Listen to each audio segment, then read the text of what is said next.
Devocional Sagradas Escrituras, bom dia. Pelo sinal da Santa Cruz, livra-nos Deus nosso Senhor dos nossos inimigos.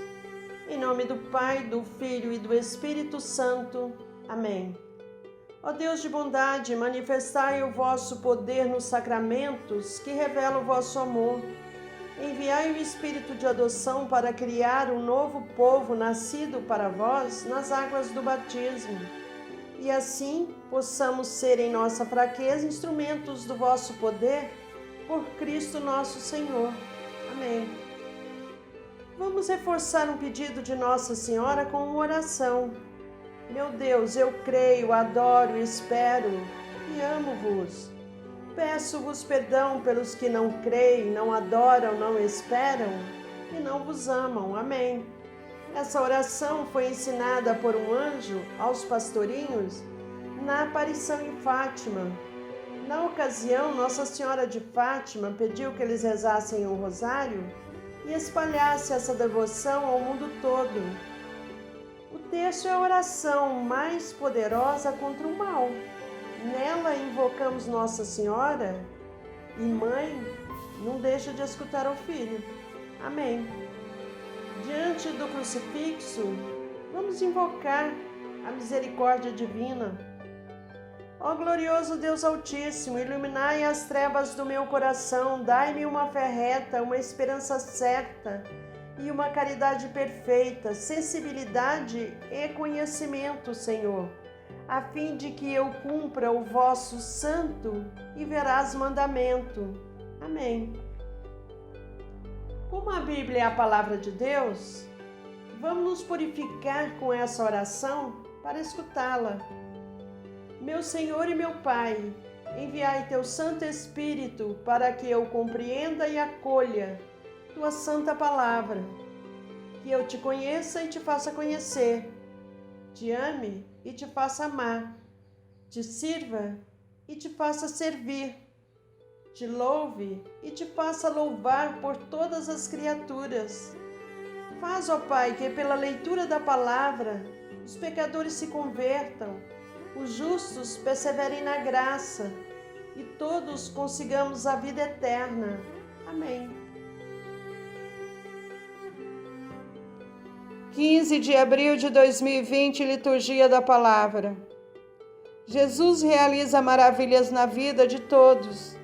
A pessoa com deficiência, ele concede ficar firme sobre os pés e caminhar.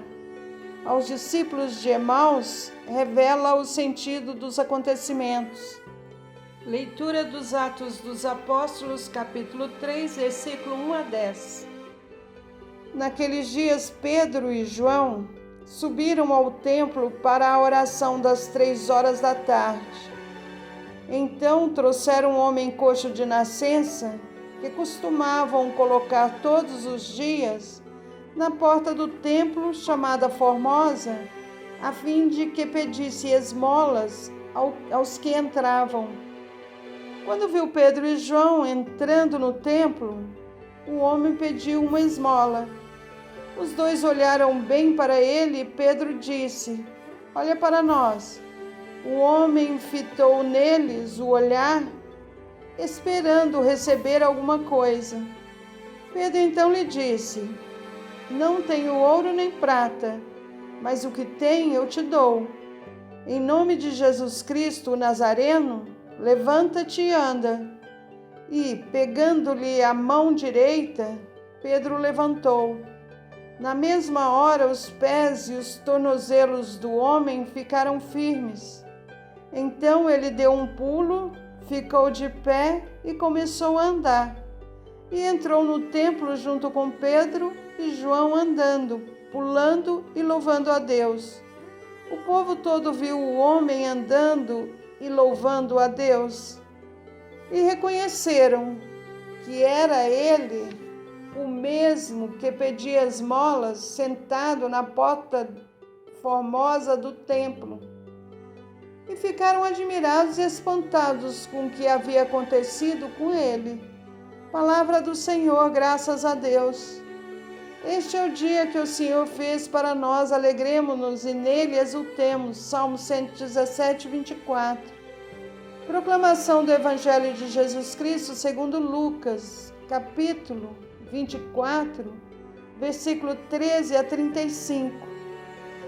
Naquele mesmo dia, o primeiro da semana, 2 dos discípulos de Jesus iam para um povoado chamado Emaús, distante 11 quilômetros de Jerusalém.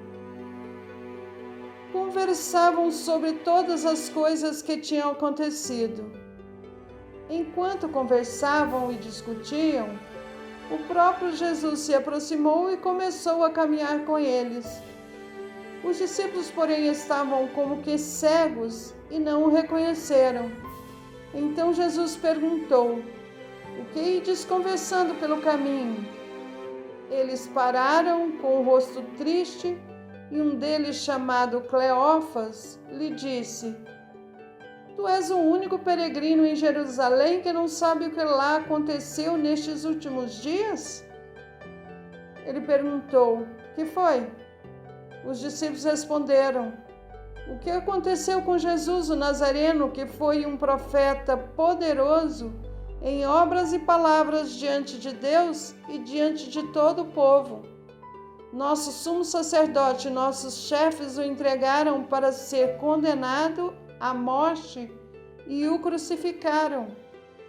Nós esperávamos que ele fosse libertar Israel, mas apesar de tudo isso, já faz 3 dias que todas essas coisas aconteceram.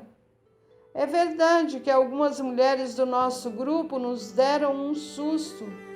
Elas foram de madrugada ao túmulo e não encontraram o corpo dele.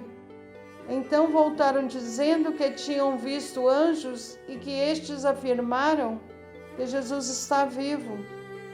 Alguns dos nossos foram ao túmulo e encontraram as coisas como as mulheres tinham dito. A ele, porém, ninguém o viu." Então Jesus lhe disse: "Como sois sem inteligência e lentos para crer em tudo o que os profetas falaram? Será que o Cristo não devia sofrer tudo isso para entrar na sua glória?" E começando por Moisés e passando pelos profetas, explicavam aos discípulos todas as passagens da Escritura que falavam a respeito dele. Quando chegaram perto do povoado para onde iam, Jesus fez de conta que ia mais adiante. Eles, porém, insistiram com Jesus, dizendo: "Fica conosco, pois já é tarde e a noite vem chegando." Jesus entrou para ficar com eles. Quando se sentou à mesa com eles, tomou o pão, abençoou-o, partiu-o e lhe distribuía. Nisso, os olhos dos discípulos se abriram e eles reconheceram Jesus. Jesus, porém, desapareceu da frente deles. Então um disse ao outro: "Não estava ardendo o nosso coração quando ele nos falava pelo caminho e nos explicava as Escrituras?" Naquela mesma hora, eles se levantaram e voltaram para Jerusalém, onde encontraram os 11 reunidos com os outros. E eles confirmaram: "Realmente o Senhor ressuscitou e apareceu a Simão." Então os dois contaram o que tinham acontecido no caminho e como tinham reconhecido Jesus ao partir o pão. Palavra da salvação, glória a vós, Senhor. Reflexão do Evangelho do dia 15 de abril de 2020. O episódio de Emaús reflete a estrutura fundamental da missa. Com efeito, distingue-se com nitidez a mesa da palavra e a mesa do pão eucarístico. Antes de tudo, a palavra de Deus que se encarnou revela-se aos discípulos na proclamação da palavra, começando por Moisés e percorrendo todos os profetas. Quão rica deve ter sido essa catequese ministrada por Jesus. Depois, o pão vivo descido do céu manifesta-se ao partir o pão. Estando com eles à mesa, tomou o pão, abençoou, partiu e deu a eles. A Eucaristia é o sacramento que nos põe em íntima comunhão com o mistério pascal.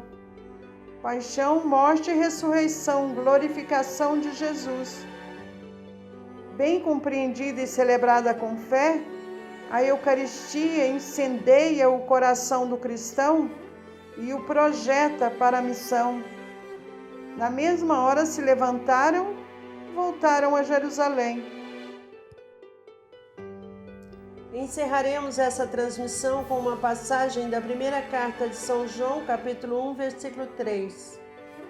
O que vimos e ouvimos nós vos anunciamos, para que também vós tenhais comunhão conosco. Ora, a nossa comunhão é com o Pai e com o seu Filho Jesus Cristo. O próprio Jesus Cristo dizia sempre: é preciso que se cumpra as Escrituras. Escrituras dão testemunho de mim. Ainda não lestes as Escrituras? Até amanhã. Fiquem em paz e que Deus os acompanhe sempre. Amém.